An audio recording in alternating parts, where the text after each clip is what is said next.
한국은행 금리 동결. 6번 연속 동결이라고 합니다. 그런데 그래서 이게 좋은 건가요? 내 통장에는 대체 무슨 의미일까요? 내 주택담보대출 이자는 그대로인가? 이런 알림을 받으면 머릿속이 복잡해집니다. 뭔가 확인해야 할 것 같아서 반사적으로 은행 앱을 열어봅니다. 하지만 복잡한 숫자와 그래프만 가득할 뿐 내가 정말 궁금한 것에 대한 답은 보이지 않죠. 내 대출 잔액은 2억 8천만 원.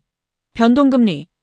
이 숫자들이 매달 나를 짓누르는데 정작 이 이자가 언제, 얼마나, 어떻게 변하는지는 누구도 속 시원하게 설명해주지 않습니다. 바로 이 지점에서 아는 것과 모르는 것의 차이가 발생합니다. 금융에 대한 무관심은 막연한 불안감, 금리 인하 시기에 받아야 할 혜택을 놓치는 결과, 그리고 결국 불필요한 이자 지불로 이어집니다.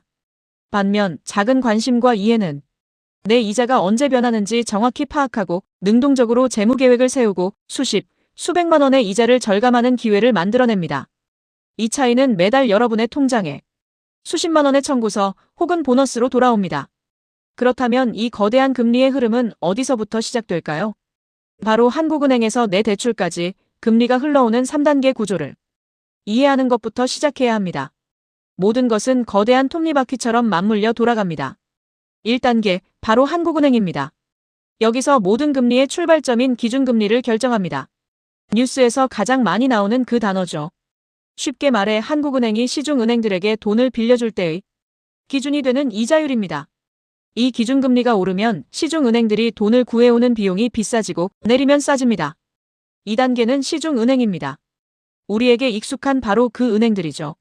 이들은 한국은행의 기준금리를 바탕으로 자금을 조달합니다. 기준금리가 오르면 은행이 돈을 구해오는 비용, 즉 자금 조달 비용이 상승합니다.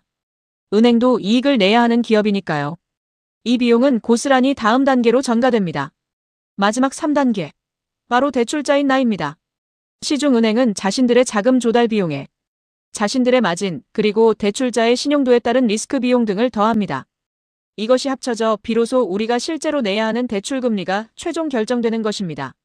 즉, 한국은행의 작은 날갯짓이 여러 단계를 거쳐 내 통장에 태풍으로 몰아칠 수도 혹은 단비가 될 수도 있는 구조입니다. 자, 그럼 변동금리 대출을 받은 분들이라면 반드시 알아야 할 이름이 있습니다. 바로 코픽스, 즉 자금 조달 비용 지수입니다. 변동금리를 결정하는 숨은 조력자라고 할 수 있죠. 여러분의 변동금리는 단순하게 결정되지 않습니다. 보통 코픽스 금리에 가산금리가 더해져서 만들어집니다. 레고 블록처럼 두 개가 합쳐지는 거죠. 여기서 코픽스는 뭘까요? 주요 시중은행들이 예금이나 채권 발행 등을 통해 자금을 조달하는데 얼마나 비용이 들었는지를 나타내는 평균 자금 조달 비용 지수입니다. 한국은행 기준금리의 변화를 반영해서 움직이는 시장의 체온과 같은 지표죠. 매달 15일경에 새로 발표됩니다. 그럼 가산금리는 뭘까요? 이건 순수하게 은행이 가져가는 몫입니다. 은행의 마진과 여러분 개인의 신용도에 따른 리스크 비용 등이 포함되죠. 그래서 같은 코픽스를 적용받아도 사람마다 최종 대출금리가 다른 이유가 바로 이 가산금리 때문입니다. 코픽스는 우리가 어쩔 수 없지만 가산금리는 신용관리를 통해 낮출 여지가 있는 부분입니다. 그런데 여기서 또 하나의 의문이 생깁니다. 뉴스에서 기준금리가 내렸다고 하는데 왜 내 이자는 바로 안 바뀌지? 그 이유는 바로 금리의 시간과 내 대출의 시간이 다르게 흐르기 때문입니다. 보세요. 금리의 시간은 이렇습니다. 한국은행이 기준금리를 발표하면 그 영향을 받아 시중은행들의 자금 조달 비용이 바뀌고 이는 매월 15일경 발표되는 코픽스에 반영됩니다. 하지만 내 대출의 시간은 다릅니다. 기준금리가 바뀌었다고 해서 내 대출 이자가 즉시 반영되는 경우는 없습니다. 변동금리 대출은 계약 조건에 따라 보통 3개월 또는 6개월마다 금리가 새로 조정됩니다. 이걸 금리 변동 주기라고 하죠. 그래서 내가 1월에 6개월 주기 변동금리 대출을 받았다면 다음 금리 조정일은 7월이 되는 겁니다. 그 사이 기준금리가 아무리 변해도 내 이자는 7월이 되어서야 바뀌는 거죠. 이 시간차를 이해하는 것이 중요합니다. 그래서 기준금리 동결과 인하는 내 상황에 따라 체감 온도가 완전히 다릅니다. 금리 동결은 일단 현재 수준이 유지된다는 뜻이죠. 만약 계속해서 금리가 오르던 인상 사이클의 끝에서 나온 동결이라면 이제 더 오르진 않겠구나 하는 심리적 안도감을 줍니다. 하지만 이미 금리가 높은 수준이라면 이자 부담의 고통은 계속되는 혹한기와 같습니다. 반면 금리 인하는 다릅니다. 직접적으로 이자가 감소하는 따뜻한 봄날과 같죠. 특히 변동금리 대출자에게는 금리 조정 시점에 즉각적인 혜택으로 돌아옵니다. 물론 인하폭과 내 대출 잔액에 따라 그 체감 효과는 극명하게 달라집니다. 그럼 금리 인하가 내 지갑에 실제로 얼마를 가져다 줄까요? 한번 계산해보죠. 만약 변동금리로 대출 잔액이 3억 원이라고 가정해봅시다. 시나리오 A 금리가 0.25%p 인하된다면 3억 원의 0.25%는 연간 75만 원입니다. 이걸 12개월로 나누면 매달 약 6만 2천 원의 여유 자금이 생깁니다. 한 달에 커피를 몇 잔 혹은 영화를 한두 편 더 볼 수 있는 돈이죠. 시나리오 B 만약 0.5%p가 인하된다면 어떨까요? 연간 150만 원, 월 약 12만 5천 원을 절감할 수 있습니다. 이건 단순한 푼돈이 아니라 생활의 질을 바꿀 수 있는 의미 있는 현금 흐름입니다. 이것은 단순한 숫자가 아닙니다. 실제로 일어나는 마법이죠. 여기 6개월 주기 변동금리로 주택담보대출 2억 5천만 원을 가진 강북구 직장인 조 씨의 사례가 있습니다.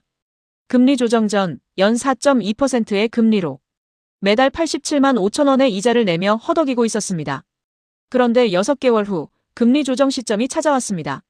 그 사이 시장 금리가 하락했고 조 씨의 대출 금리는 연 3.9%로 조정되었습니다.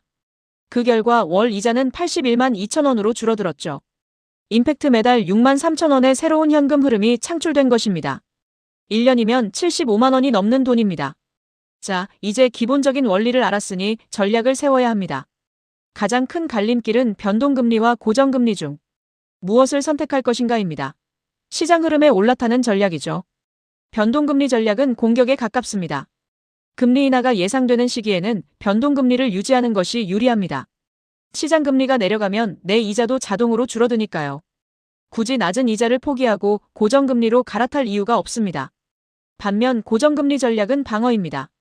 금리가 계속 오를 것 같은 상승 신호가 보일 때 고정금리로 전환을 고려해야 합니다. 한번 묶어두면 만기까지 내 이자는 변하지 않으니 이자 상승 리스크를 완벽하게 막아주는 안전지대 역할을 합니다. 하지만 명심하세요. 갈아타기도 타이밍입니다. 너무 늦은 전환은 끔찍한 대가를 치를 수 있습니다. 이 그래프를 보세요. 금리가 낮고 안정적인 구간이 바로 최적의 환승 기회입니다. 변동금리에서 고정금리로 갈아탈 최적의 시간이죠. 하지만 이 시기를 놓치고 금리가 급등하기 시작한 이미 늦은 구간에 진입하면 어떻게 될까요? 2021년 저금리 시기에 변동금리 대출을 받았던 대전 직장인 김 씨는 금리 인상 사이클이 시작되기 전 고정금리로 전환할 기회를 놓쳤습니다. 결과는 금리가 급등한 후 월 이자 부담은 폭증했고 이미 높아진 금리로 고정금리에 묶이면 나중에 금리가 내려가도 그 혜택을 전혀 받지 못하게 됩니다. 눈앞에서 편안한 KTX를 놓치고 가시밭길 같은 낡은 열차에 갇혀버리는 셈입니다.